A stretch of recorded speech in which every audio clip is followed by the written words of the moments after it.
अस्सलाम वालेकुम नाज़रीन, कुछ बहुत अहम तरीन खबरें और तफसीलात आपके सामने रखेंगे। इस वक्त एक बड़ी खबर है, एक सीनियर सहाफ़ी की गिरफ्तारी के हवाले से खबर है, वो आपके सामने रखेंगे। ईरानी वज़ीर ख़ारजा अब्बास अराग़ची पाकिस्तान पहुँच चुके हैं, वो खबर भी आपको देनी है। और ईरान का मौक़िफ़ इसके ऊपर क्या, हमारा मीडिया क्या ढोल पीट रहा है, ये भी आपके सामने चीज़ रखेंगे। लेकिन जो स्पेशल ये वीडियो करने का मकसद है, सीनियर सहाफ़ी, एक बहुत बाकिरदार, एक बहुत दिलेर, उमर रसीदा, एक सीनियर तरीन, one of the most credible और सीनियर जर्नलिस्ट ऑफ पाकिस्तान, एक बड़े लंबे अरसे तक डिफेंस की बीट कवर करते रहे हैं। फ़खरुर रहमान साहब, उनको आज एनसीसीआईए की टीम ने गिरफ्तार कर लिया उनके घर से। ये उनको नोटिस ज़रूर भेजे गए थे, लेकिन मुद्दा क्या था, शिकायत उनसे क्या थी, ये उनको नहीं बताया गया।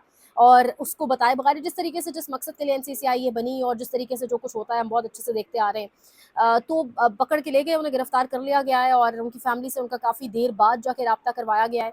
डायबिटिक हैं, डायबिटीज़ के पेशेंट हैं। जब उनकी फैमिली से बात हुई तो कुछ डिटेल्स जो उनके बारे में, ऑब्वियसली उमर रसीदा, और एक उम्र का फैक्टर होता है, एज फैक्टर होता है। तो इस तरीके से गिरफ्तार कर देना, हौसले ऑब्वियसली बुलंद हैं वो, या कोई भी सहाफ़ी जिसको भी आप पकड़ते हैं, लेकिन एक जवान सहाफ़ी की गिरफ्तारी इन कंपैरिजन टू एक उमर रसीदा शख्स, किसी भी तरह के, हर किसी के अपने सेहत के मसाइल होते हैं, अपनी 100 परेशानियाँ होती हैं। तो बहरहाल उनके लिए दुआ ज़रूर करें, लेकिन जो वीडियो करने का मकसद है वो ये है कि आवाज़ तो उनके लिए आप सबने उठानी है, फ़खरुर रहमान साहब के लिए। और ये वो लोग हैं, ये वो खबरें रिपोर्ट कर रहे थे जो मीडिया रिपोर्ट नहीं कर रहा। इनकी बातचीत जेरूशलम में भी लोगों से थी, इनकी बातचीत ईरान में भी अपने लोगों से थी, यानी वहाँ पर भी वहाँ से भी ये खबरें इकट्ठी कर रहे थे, यानी इंटरनेशनल मीडिया के ऊपर बहुत सारे चैनल्स पर अपेयर हो रहे थे। यानी वो बात असल में जो सहाफ़ी को करनी चाहिए, जो एक्चुअली ग्राउंड रियलिटीज़ हैं, जो मामलात चल रहे हैं, बस ये वो रिपोर्ट कर रहे थे।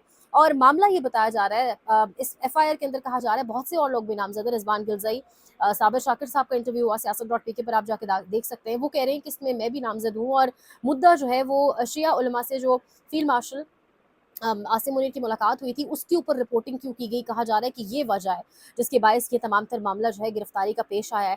अब बहरहाल सुबह देखें क्या होता है, लेकिन बहुत खुला तजाद है और डबल स्टैंडर्ड्स की इंतहा है हमारे मुल्क में इस वक्त।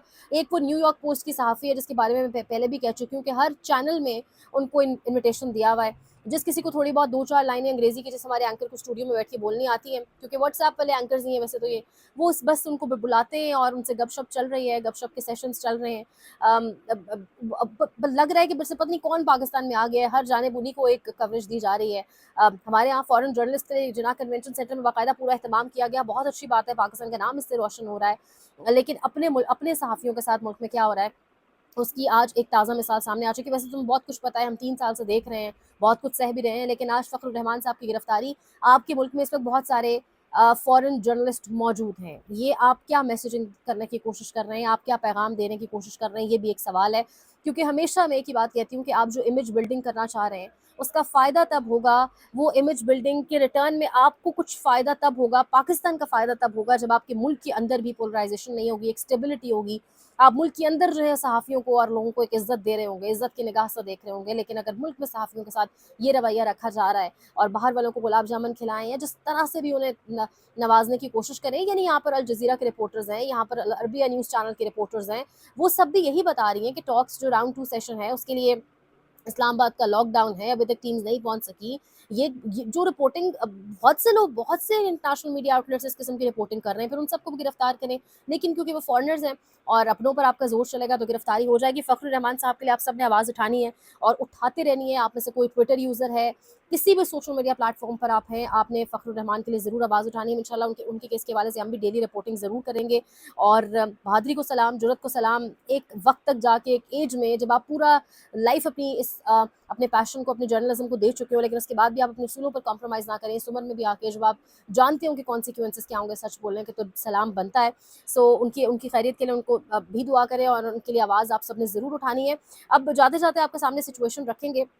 ईरानी वज़ीर ख़ारजा अब्बास अराग़ची पहुँच चुके हैं पाकिस्तान। अब लेकिन साथ ही सैयद मोहम्मद मरांदी, जो पिछली दफ़ा डेलीगेशन का हिस्सा भी थे, ईरानी डेलीगेशन का, उन्होंने अभी अपने ट्विटर अकाउंट के ऊपर ये वाज़ेह किया है और ये कह रहे हैं वो कि पाकिस्तान में किसी किस्म की मुलाकात अब्बास अराग़ची नहीं करेंगे यूएस की टीम से, यानी जैरेड कुशनर और स्टीव विटकॉफ से, क्योंकि अब व्हाइट हाउस तस्दीक कर रहा है कि ये दोनों भी कल रवाना हो जाएंगे। लेकिन ईरान और ईरानी न्यूज़ चैनल्स ये कह रहे हैं कि अब्बास अराग़ची محض پاکستان میں اپنی کنسیڈریشنز، اپنی وہ کیا سوچ رہے ہیں یا ایران کا کیا میسج ہے وہ دینے جا رہے ہیں، پاکستان کے حکام سے ملنے آ رہے ہیں، نہ کہ امریکہ کے حکام سے یہاں ملنے آ رہے ہیں.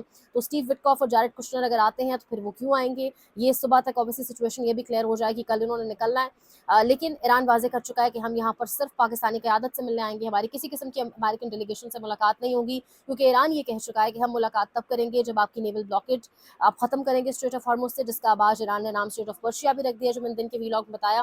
ساتھ ہی ساتھ یہ دورہ جو ہے یہ ایک بائی لیٹرل آپ اس کو وزٹ کہہ سکتے ہیں، ایک ریجنل دورہ کہہ سکتے ہیں، کیونکہ اس کے بعد مسقط اور پھر ماسکو جو ایک اہم دورہ ہو سکتا ہے ماسکو کا، وہاں جانا ہے عباس عراقچی نے. تو یہ راؤنڈ 2 آف اسلام آباد ٹاکس اس کو آفیشلی نہیں کہا جا سکتا. بے شک ایک ماحول ایسا بنایا جا رہا ہے، بے شک انوائرمنٹ ٹی وی چینلز پر ایسا دینے کی کوشش کی جا رہی ہے. نائوش ایسا ہی ہوتا تاکہ چیزیں سارٹ آؤٹ کی طرف ایک سارٹڈ پوزیشن میں جاتی ہیں اور چیزیں بہتر ہوتی ہیں، لیکن ایسا نہیں ہونے جا رہا. ایران یہ کہہ رہا ہے، یہ ہم نہیں کہہ رہے، ایران کہہ رہا ہے کہ یہ راؤنڈ 2 آف ٹاکس نہیں ہونے جا رہا. پاکستان میں پاکستان کی ہائی کمان سے ملنے کے لیے آ رہے ہیں، وہ سول کمان ہو یا ملٹری ہو، ان سے ملاقات ضرور کریں گے. عباس عراقچی صاحب اپنی چھوٹے سے ڈیلیگیشن کے ساتھ، ایک چھوٹی سی ٹیم کے ساتھ آ رہے ہیں، اینڈ دین وہ آگے چلے جائیں گے.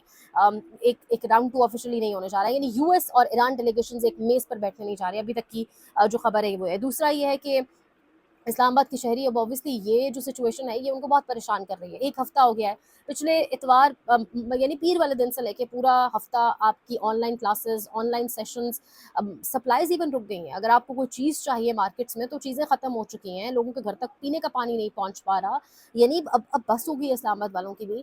سو یہ چیزیں کس طریقے سے آگے بھی مینیج ہوگی تو مزید انشاءاللہ اس پر آپ کو اپڈیٹ کریں گے. اگین فخر الرحمان صاحب کے لیے آپ سب نے آواز اٹھانی ہے، آپ کو ساتھ ساتھ انشاءاللہ ان کے کیس پر ضرور اپڈیٹ کریں گے. لائک کریں، شیئر کریں، سبسکرائب کریں، کامنٹ سیکشن میں فیڈ بیک کا اظہار کریں. اپنا بہت خیال رکھیں. اللہ کے بعد.